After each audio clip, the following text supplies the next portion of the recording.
इस वक्त हम नई दिल्ली रेलवे स्टेशन पर मौजूद हैं।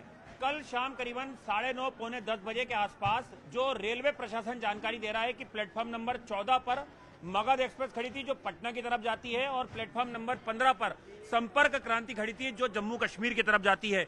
उसी दौरान प्लेटफॉर्म नंबर 13 पर शिवगंगा एक्सप्रेस आने वाली थी, और बताया जा रहा है कि जो फुटओवर ब्रिज है 14 और 15 का, वहां पर एक शख्स का पैर फिसल जाता है और जिसके बाद भगदड़ जैसे हालात हो जाते हैं और जो भीड़ है वो बहुत ज्यादा अनियंत्रित हो जाती है।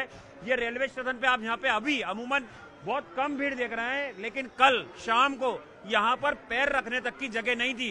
जो रेलवे प्रशासन बता रहा है कि उसी दौरान कुछ ऐसी अफवाह फैला गई कि कुछ ट्रेनों को कैंसिल कर दिया गया है या ट्रेनों के प्लेटफॉर्म बदल दिए गए हैं, जिसपे रेलवे प्रशासन ने कहा था कि ना ही कोई ट्रेन का प्लेटफॉर्म बदला गया है, ना ही कोई ट्रेन रद्द की गई है, लेकिन कुछ ट्रेनें डिले जरूर थी।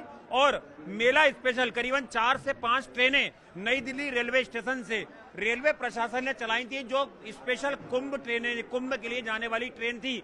लेकिन रेलवे प्रशासन कहना है कि 14 नंबर पर मगध एक्सप्रेस खड़ी थी, 15 नंबर पर संपर्क क्रांति खड़ी थी, 13 नंबर पर भी यूपी जाने वाली ट्रेन खड़ी थी। और उसी दौरान बहुत सारे लोग जो हैं वो 13 नंबर प्लेटफॉर्म से भी 14 और 15 नंबर प्लेटफॉर्म की तरफ आ गए, क्योंकि उन्हें प्रयागराज की तरफ जाना था। और जो फुटओवर ब्रिज है उसकी सीढ़ियों पर एक शख्स का पैर फिसलता है और उसके बाद भगदड़ जैसे हालात मच जाते हैं। और उसके बाद यहाँ पर कई कुली जो हैं, कई वेंडर जो हैं वो यहाँ पे मदद के लिए आगे आते हैं। कई महिलाएं जो हैं वो बेहोश हो जाती हैं, कई बच्चे लड़कियां बेहोश हो जाती है, और इस घटना में 18 लोगों की दर्दनाक मौत हो जाती है। उसके बाद आज लगातार प्रशासन की टीमें, दिल्ली पुलिस की टीमें यहाँ पर चप्पे चप्पे पे रेलवे स्टेशन के मौजूद हैं।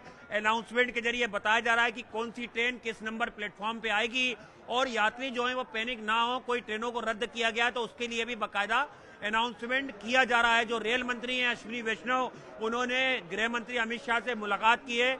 एक उच्च स्तरीय जांच के आदेश दे दिए गए हैं कि आखिर किसकी कमी थी, किसकी लापरवाही से चलते ये पूरी घटना हुई है। लेकिन रेलवे प्रशासन का कहना है कि ना ही कोई ट्रेन को रद्द किया गया था, ना ही कोई ट्रेन का प्लेटफॉर्म बदला गया था। तय समय पर ट्रेनें जो हैं वो अपने अपने प्लेटफॉर्म पे आ रही थी। कुछ ट्रेनें लेट जरूर हुई थी और मेला स्पेशल ट्रेनें भी जो हैं वो चलाई जा रही थी।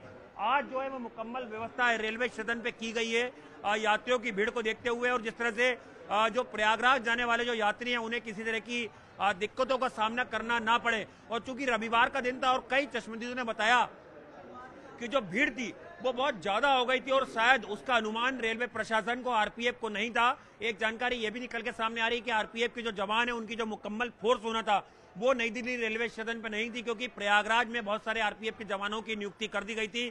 तो कहीं ना कहीं कुछ खामी जरूर है प्रशासन की, जिसको लेकर अब जांच की जाएगी और इंक्वायरी रिपोर्ट पूरे होने के बाद ये साफ हो पाएगा कि आखिर कहां कमी रह गई, कहां खामी रह गई, जिसके चलते 18 लोगों को अपनी जान देना पड़ा।